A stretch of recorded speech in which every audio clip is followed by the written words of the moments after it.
millions of people are furious because some of their favorite restaurants are about to close down forever. This is a tough environment right now for restaurants. Restaurant to announce major closures. There will be a lot of restaurants, underperforming, Midland performing restaurants are going to go away. Very good performing restaurants will become Midland or low performing restaurants. As more restaurants close, there'll be customers, there'll be more customers for fewer restaurants. Managing a restaurant is a challenging job. Managing hundreds of restaurants can be even more challenging. Some of the biggest fast food chains in America are struggling to stay afloat. Many are being forced to shut down dozens of restaurants as consumers become more price sensitive. Others are doing everything they can to survive in this highly competitive environment. According to reports from Restaurant Business Online, menu prices at full-service restaurants have jumped close to 4% over the past year, while prices at fast food spots are up just over 5% during the same time. Now compare this to at-home food prices up just 1%, giving diners even more of a reason to stay at home and cook for themselves. Industry experts say this trend is expected to accelerate as consumer spending continues to slow down. They're warning the public to brace themselves, because by 2025, several familiar names in the dining industry could disappear forever. Is your favorite spot on the line? You'll probably find out at the end of the video. Without further ado, here are 12 big fast food chains that won't make it to 2025.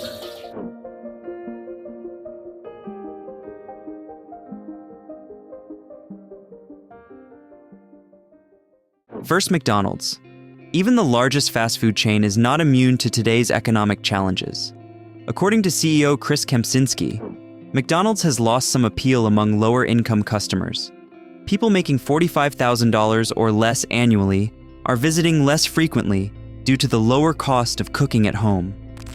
Roderick says out of the 8 McDonald's his family owns, the Stonestown location by far is the most expensive to operate. When it came time to renegotiating their lease, he says taxes, rent, and mall fees were just too much.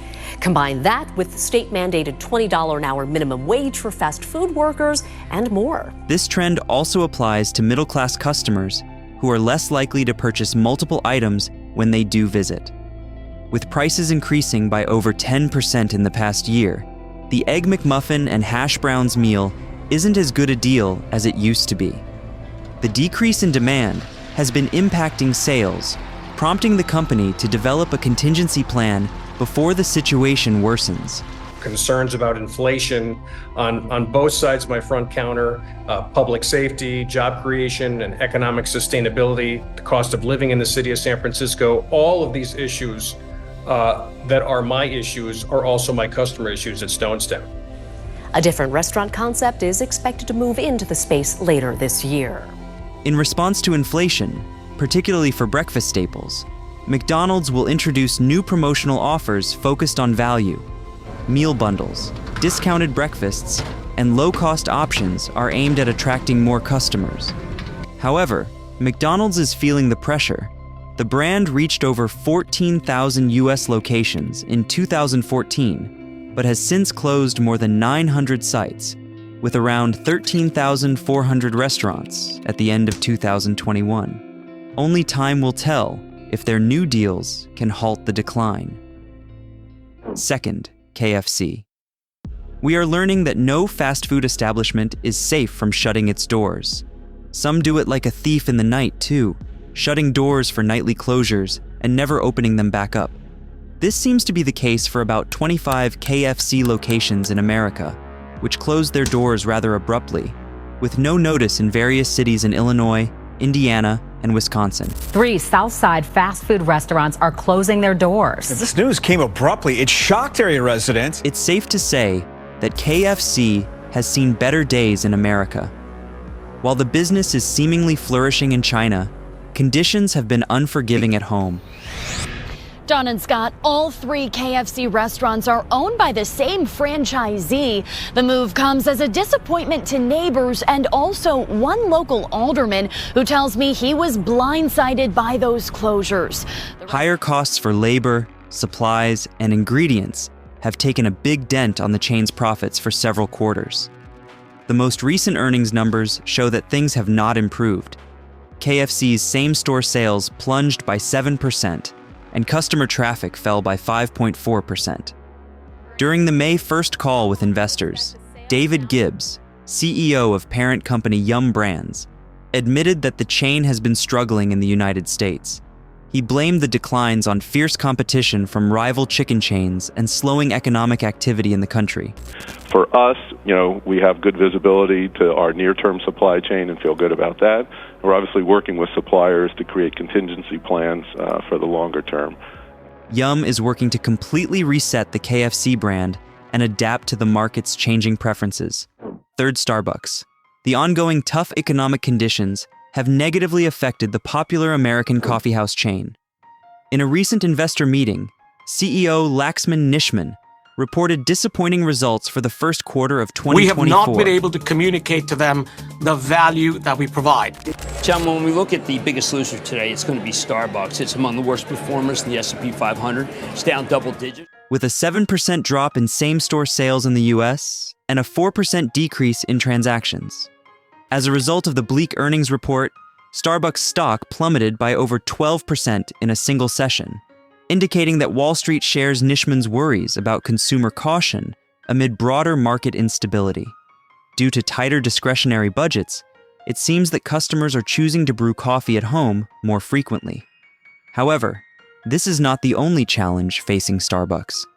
The National Labor Relations Board, NLRB, is taking legal action against the company, alleging that at least a quarter of the recently closed Starbucks locations were shut down primarily to discourage unionization efforts.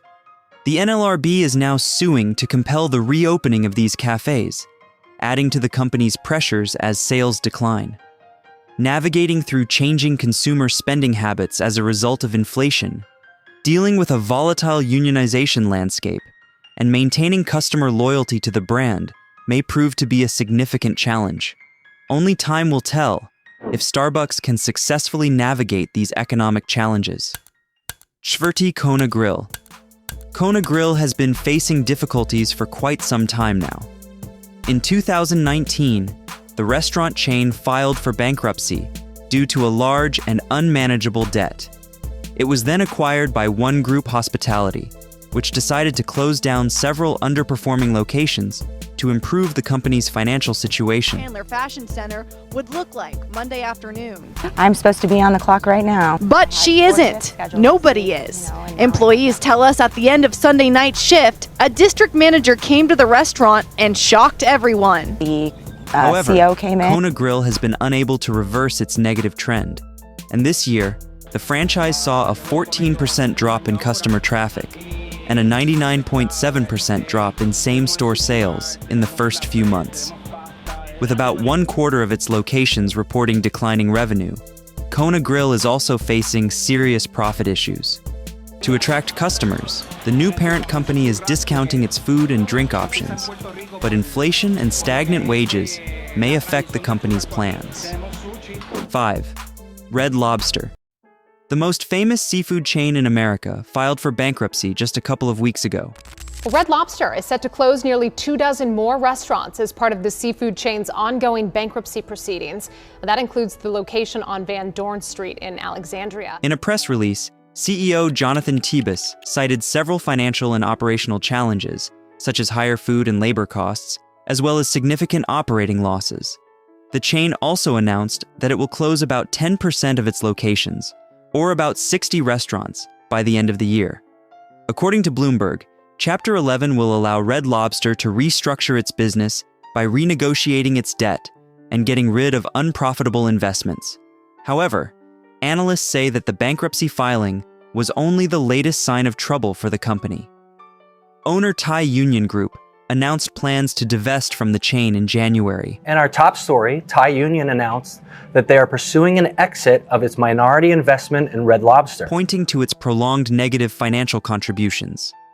CEO Tho Prong Chanier admitted in an earnings call that they're not expecting to get much from the sale. 6th, Popeyes. Popeyes has been struggling financially since the onset of the COVID-19 pandemic in 2020.